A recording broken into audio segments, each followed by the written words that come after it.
Bagi Vivi, cinta memiliki suara. Suaranya adalah tawarannya Bayu yang berpadu dengan alunan gitar akustik di bawah rindangnya pohon trembesi di Taman Bungkul. Di sanalah, di tengah hiruk pikuk kota Surabaya yang tak pernah tidur, dunia mereka terasa berhenti, menciptakan sebuah simfoni yang hanya bisa mereka berdua dengar. Selama 2 tahun terakhir, simfoni itu adalah lagu pengantar tidur dan doa pagi bagi Vivi. Mereka bertemu di tempat yang paling tidak terduga, di sebuah acara amal untuk anak-anak panti asuhan. Vivi, dengan hatinya yang lembut, menjadi relawan pembaca dongeng. Bayu, seorang arsitek muda yang baru merintis karier, menjadi donatur yang merancang dan membangun sebuah perpustakaan mini untuk panti tersebut. Pandangan mereka bertemu di antara tumpukan buku anak-anak dan tawa riang. Ada sebuah koneksi instan, sebuah pemahaman tanpa kata, bahwa mereka berdua sama-sama menemukan kebahagiaan dalam memberi. Sejak hari itu, kisah mereka mulai tertulis. Bayu bukanlah pria yang pandai merangkai kata-kata puitis. Ia menunjukkan cintanya melalui perbuatan, melalui secangkir kopi panas yang tiba-tiba sudah ada di meja Vivi saat ia sedang lembur di kantornya, sebuah agensi periklanan kecil. Melalui pesan singkat sudah sampai rumah setiap kali Vivi pulang larut malam, dan melalui caranya menatap Vivi, seolah Vivi adalah satu-satunya bangunan terindah yang pernah ia lihat. Dan Vivi, ia membalas cinta itu dengan seluruh hatinya. Ia adalah pelabuhan bagi Bayu, tempat Bayu bisa berlabuh dan melepaskan semua topeng profesionalnya. Di hadapan Vivi, Bayu bukanlah arsitek ambisius yang sedang berjuang. Ia hanyalah Bayu, seorang pria biasa yang suka makan nasi goreng di pinggir jalan dan tertawa melihat video-video lucu di internet. Hubungan mereka adalah sebuah taman rahasia yang mereka rawat bersama. Taman itu terasa begitu aman, begitu nyata. Di dalam taman itu, ada satu bunga lain yang tumbuh dengan indah, yang sama pentingnya bagi Vivi, Vina. Vina adalah sahabatnya, bukan sekadar sahabat, tetapi separuh dari jiwanya. Mereka telah melewati segalanya bersama sejak masa SMA yang penuh drama, hingga perjuangan di bangku kuliah yang melelahkan. Vina adalah orang pertama yang Vivi hubungi saat ia diterima kerja, dan juga orang pertama yang ia ceritakan tentang Bayu. "Aku belum pernah lihat kamu sebahagia ini, Vi," kata Vina suatu sore saat mereka menikmati es krim di Zangrandi. Matanya berbinar tulus. "Pria ini pasti istimewa." "Dia sangat istimewa, Vin," jawab Vivi. Senyumnya merekah. "Suatu hari nanti, aku harus kenalkan kalian berdua." Namun, kesempatan itu seolah tidak pernah tepat. Kesibukan mereka masing-masing menciptakan sebuah jarak yang tak disengaja. Vivi sering bercerita tentang Bayu pada Vina, dan juga sebaliknya. Ia sering bercerita tentang Vina pada Bayu. Tetapi ketiga semesta itu belum pernah bertabrakan dalam satu orbit yang sama. Vivi tidak pernah tahu bahwa ketiadaan pertemuan itu adalah sebuah takdir yang kejam. Sebuah bom waktu yang sedang berdetak tanpa ia sadari. Kebahagiaan Vivi terasa begitu penuh hingga ia merasa tidak ada satu hal pun di dunia ini yang bisa merusaknya. Ia salah. Badai itu datang bukan dari luar, tetapi dari dalam lingkaran orang yang paling ia cintai. Semuanya dimulai saat Bayu pulang dari sebuah makan malam keluarga dengan wajah yang berbeda. Senyumnya hilang, digantikan oleh gurat kecemasan yang mendalam. "Ada apa, Mas?" tanya Vivi saat mereka duduk di mobil Bayu di tempat parkir sebuah mal yang sudah sepi. Bayu tidak langsung menjawab. Ia hanya menatap lurus ke depan. Tangannya mencengkeram setir dengan erat. "Orang tuaku, mereka menjodohkanku," katanya akhirnya. Suaranya nyaris tak terdengar. Dunia Vivi seakan berhenti berputar. "Apa? Menjodohkan? Tapi mereka akan tahu tentang kita. Masalahnya, aku belum pernah secara resmi mengenalkanmu pada mereka." "Aku Bayu," suaranya penuh penyesalan. "Aku selalu menunggu waktu yang tepat. Saat aku sudah lebih mapan, saat aku sudah siap untuk melamarmu dengan layak, aku tidak menyangka mereka akan bergerak secepat ini." "Dijodohkan dengan siapa?" tanya Vivi. Hatinya terasa dingin. Bayu terdiam lama sebelum akhirnya menjawab. Dengan putri dari kolega bisnis ayahku. Namanya Vina. Genggaman Vivi pada tasnya mengerat. Nama itu nama yang begitu ia kenal. Nama sahabatnya ini pasti hanya sebuah kebetulan. Tidak mungkin Vina yang ia kenal. Vina siapa, Mas? Tanyanya. Suaranya bergetar.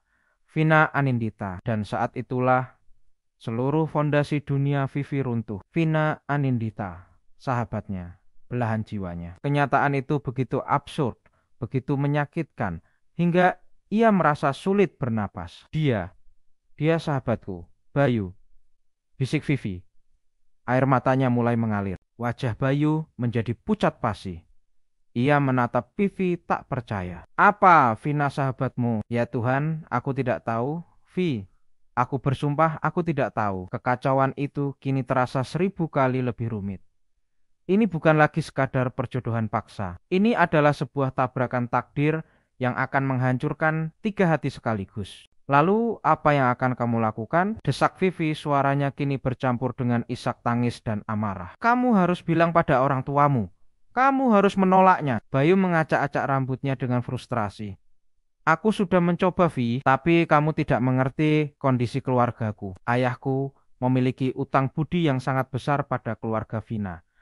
Perjodohan ini bukan hanya tentang kami berdua, ini tentang bisnis, tentang kehormatan keluarga. Ibuku bahkan sudah sangat menyukai Vina. Jadi kamu akan memilih mereka. Kamu akan memilih bisnis dan kehormatan keluargamu daripada aku, daripada cinta kita selama 2 tahun ini, teriak Vivi.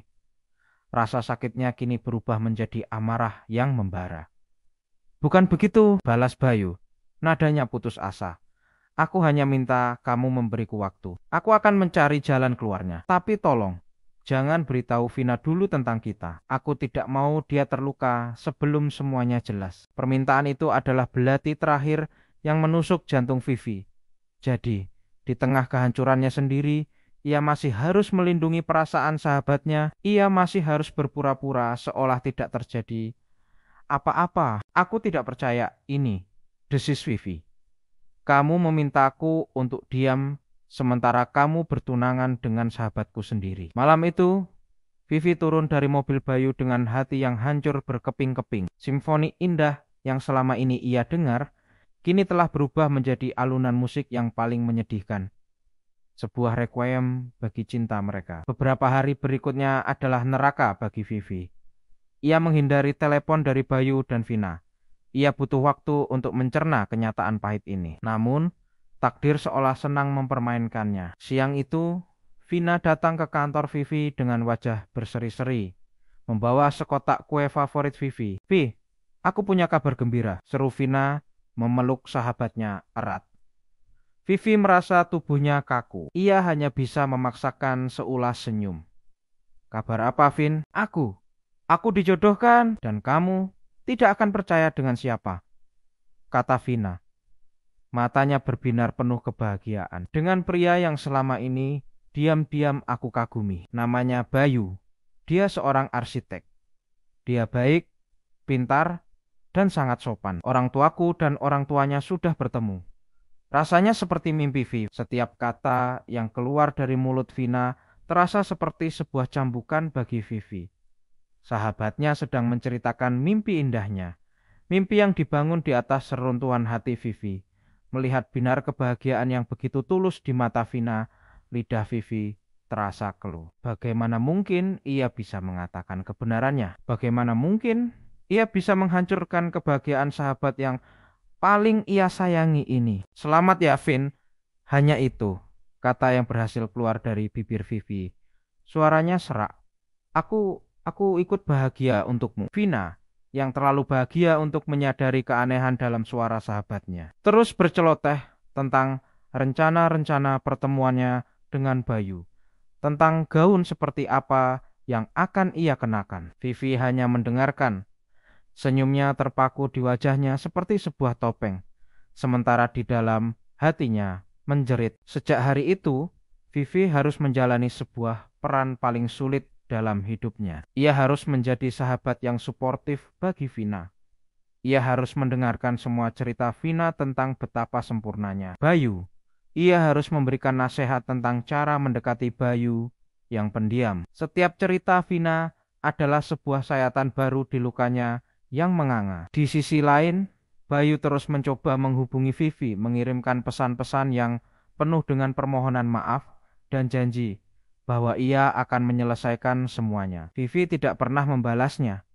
Hatinya terlalu sakit. Ia merasa dikhianati oleh dua orang yang paling ia cintai. Ia mulai melihatnya dengan mata kepalanya sendiri. Suatu sore, saat ia sedang berada di sebuah kafe untuk bertemu klien, ia melihat Bayu dan Vina duduk di meja tak jauh darinya. Itu adalah pertemuan resmi pertama mereka yang diatur oleh keluarga. Vina tampak begitu gugup dan manis, sementara Bayu terlihat kaku dan tidak nyaman.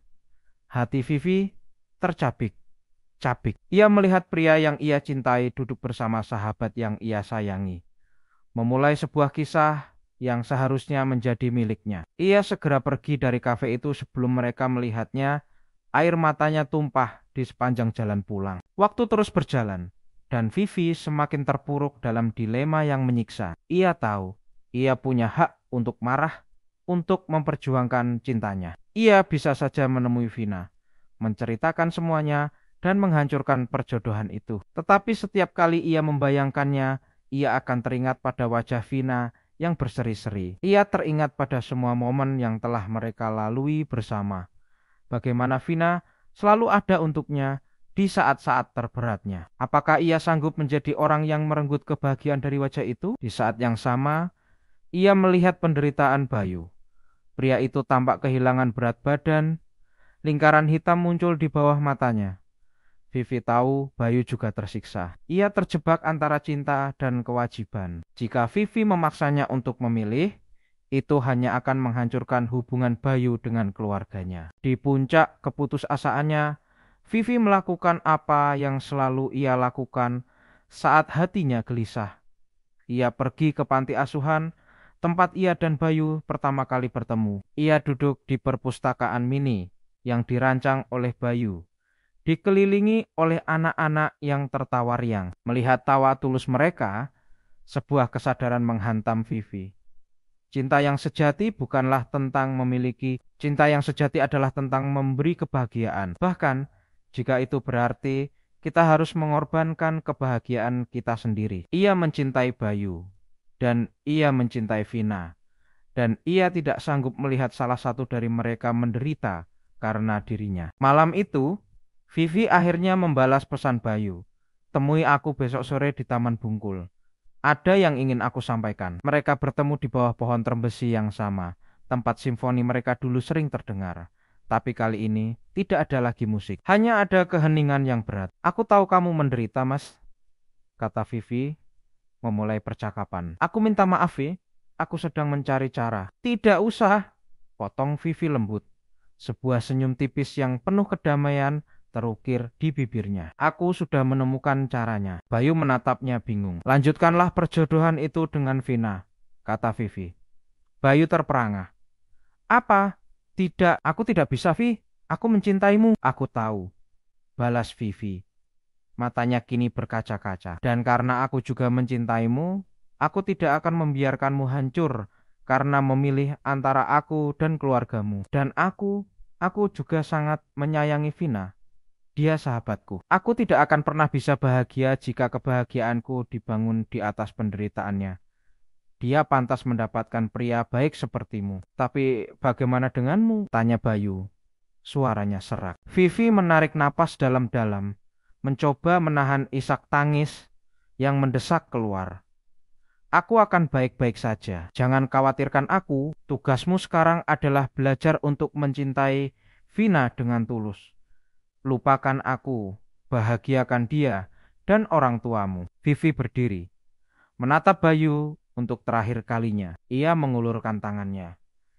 Mulai hari ini kita hanya teman ya. Bayu tidak bisa berkata apa-apa. Ia hanya bisa menatap wanita di hadapannya dengan penuh kekaguman dan rasa sakit yang tak terhingga. Wanita yang memiliki hati seluas samudra, yang rela menenggelamkan kebahagiaannya sendiri demi orang-orang yang ia cintai. Dengan tangan gemetar, ia menyambut uluran tangan Vivi.